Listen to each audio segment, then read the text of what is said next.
هۆکار بۆ وازهێنان لە گوناه و تاوان. خاڵی 33یەمین بیرکردنەوە لە هۆکاری هەبوون و وجودت. برای شیرینم، خوشتی ڕێزدارم، ئەگەر تا ئێستاش بیرت لەوە نەکردوتەوە کە تۆ بۆ هاتیە وجود و بۆ هاتیێن ئەم ژیانە، دەی ئێستا بیر لەوە بکەرەوە، بیر لە هۆکاری وجود و هەبوونی خۆت بکەرەوە.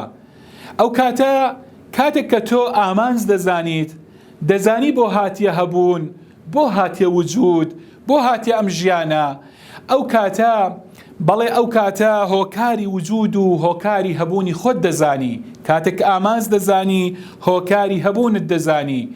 دەی ئامانج لە هەبوونی تۆ، ئامانج لە ژیانی تۆ لەم دنیاە عیبادەتە. خوای پەروەردگار وا دەفەرمێت وما خەلەقت الجن والئینس إلا ليعبدون.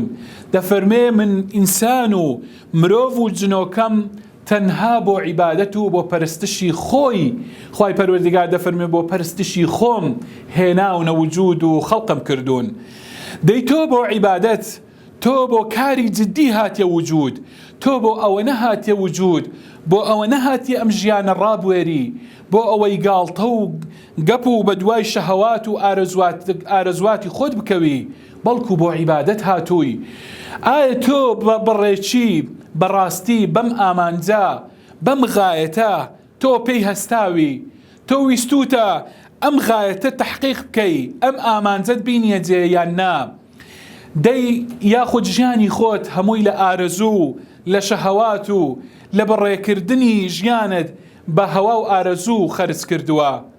بیر بکەرەوە برای ڕێزدارم، تۆ لە ژیاندا بۆ ئامانجێکی گەورە هاتیە وجود، پێویستە ئەم ئامانجەت جێبەجێ بکەی.